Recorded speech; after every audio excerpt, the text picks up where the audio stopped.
Quand vous achetez un produit, vous voulez savoir combien ça coûte. Et il n'y a pas 32 façons de le savoir.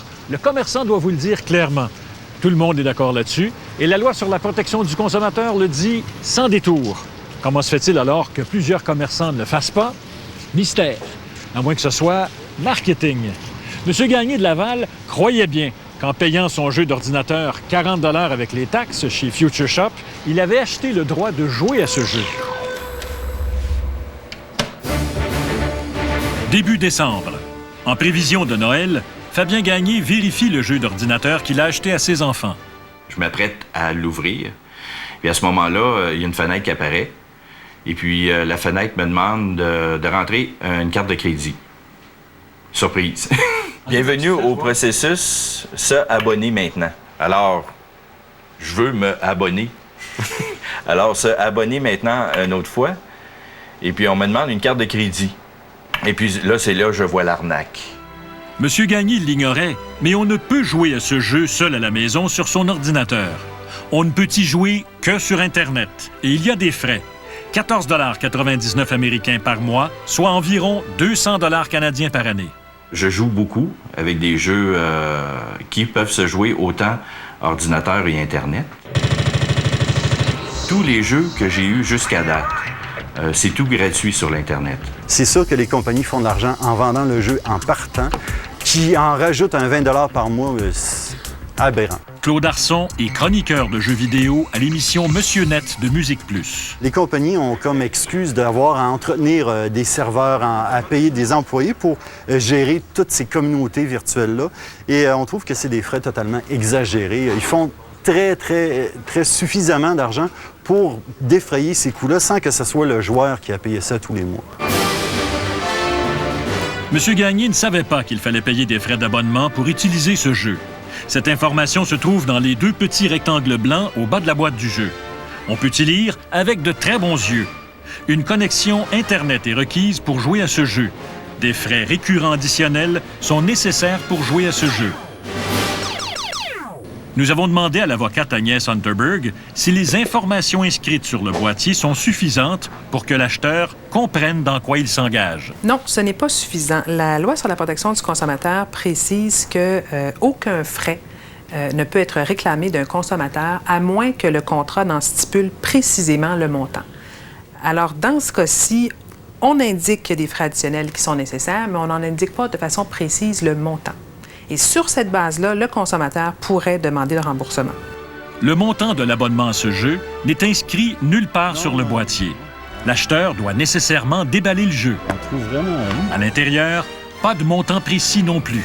On nous explique qu'on peut trouver les tarifs sur le site web du jeu. On n'a aucune idée où cliquer. Mais Claude Arson, pourtant un expert, a eu de la difficulté à dénicher cette information importante. On n'a pas encore l'information et là, ici, il faut regarder vraiment bien lire.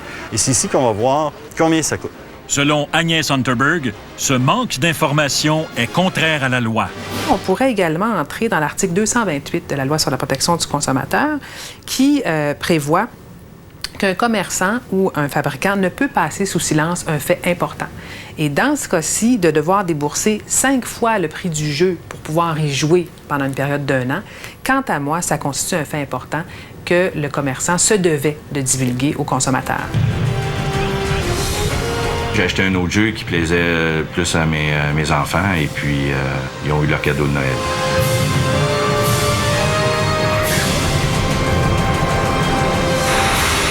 Future Shop a finalement accordé un crédit à M. Gagné.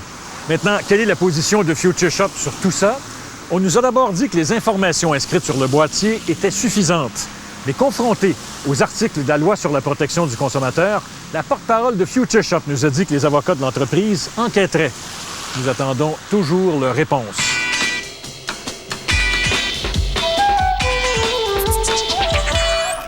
En décembre 1999, nous vous avions parlé des personnes âgées qui résident dans les centres hospitaliers de soins de longue durée, les CHSLD, et qui doivent payer des frais de 30 $ et plus par mois pour faire laver leur linge. L'État paie leur pension, mais pour leurs dépenses personnelles, ces résidents ne reçoivent que 150 $ par mois. Le Conseil pour la protection des malades avait déposé en leur nom, en 1997, un recours collectif pour exiger le remboursement de ces frais de 30 à 40 $ par mois. Il y a du nouveau. Mais d'abord, un extrait de notre reportage. Ce que je veux dénoncer, c'est qu'il y a des frais fixes, dont la buanderie, qui est à 30 $. On lave seulement votre linge ou les draps aussi, ça entre dans le service de buanderie? Les vêtements personnels uniquement. Toute la lingerie, draps, serviettes et tout ça, c'est payé par le centre.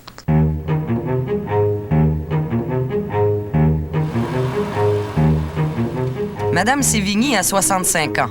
Elle demeure dans un centre privé conventionné. C'est donc l'État qui paie en partie sa facture d'hébergement. Mais maintenant, c'est elle qui doit payer ses frais de buanderie. Et c'est comme ça dans plusieurs centres privés au Québec.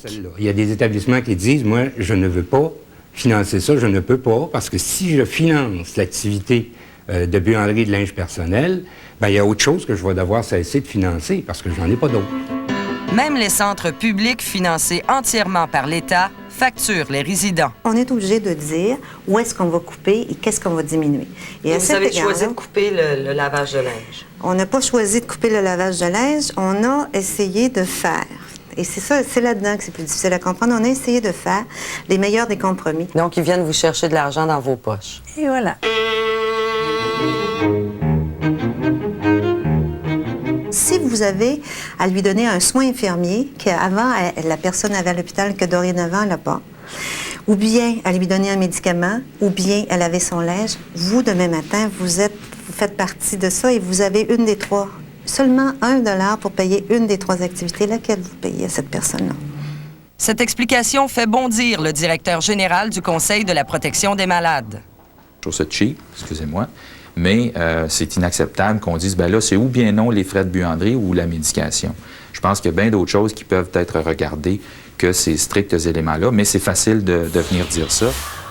Le 22 décembre dernier, 8 ans après le dépôt de cette cause, la Cour supérieure a finalement tranché. Les CHSLD doivent rembourser les frais de 30 à 40 $ par mois qu'ils imposent à leurs résidents pour laver leur linge. Mais les CHSLD ont décidé de porter le jugement en appel. Tout sera donc retardé d'au moins 2 ans. Madame Sévigny, que vous avez vue dans le reportage, est maintenant décédée. Comme elle, bien des résidents de CHSLD risquent de ne plus être là quand le jugement de la Cour d'appel sera rendu. Et les montants en cause sont quand même importants. On parle de 2 à 3 000 $ par résident. Pour nous joindre dans la région de Montréal, composez le 514-790-2636 et de l'extérieur de Montréal, le 1-800-790-2636. Vous pouvez aussi visiter notre site Internet à radio-canada.ca/la facture. Une entreprise en chauffage qui promet de grandes économies. Ils m'ont carrément fourré. J'ai aucunement d'économie, je paye bien plus qu'avant. Qu'est-ce qui va pas? Il n'y a rien qui marche. La semaine prochaine, à la facture. La question de la semaine maintenant. Vous avez peut-être entendu cette histoire la semaine dernière. Des gens achètent une maison et trouvent 100 000 $ dans un plafond. La maison leur appartient. Ont-ils le droit de garder l'argent? C'est une bonne question. On a vu ça aux nouvelles cette semaine. On peut parler d'un beau vice caché. Pas tranquille si je garde cet argent-là. Moi, je pense que je contacterais la police là, parce que ça doit être quelque chose de louche. Peut-être. Je suis pas sûr. J'afficherais 48 heures peut-être. Moi, j'aurais trop de remords, fait que c'est sûr que j'irais le donner à la police. Je le garde, évidemment.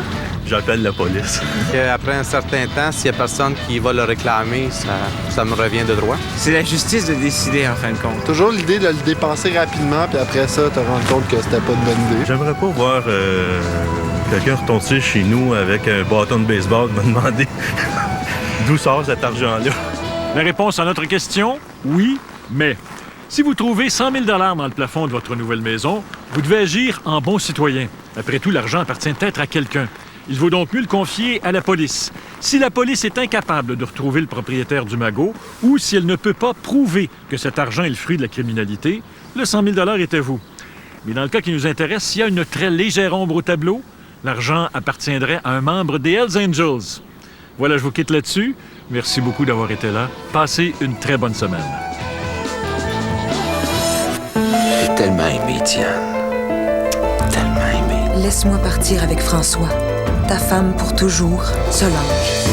Pourquoi t'es revenue, Diane?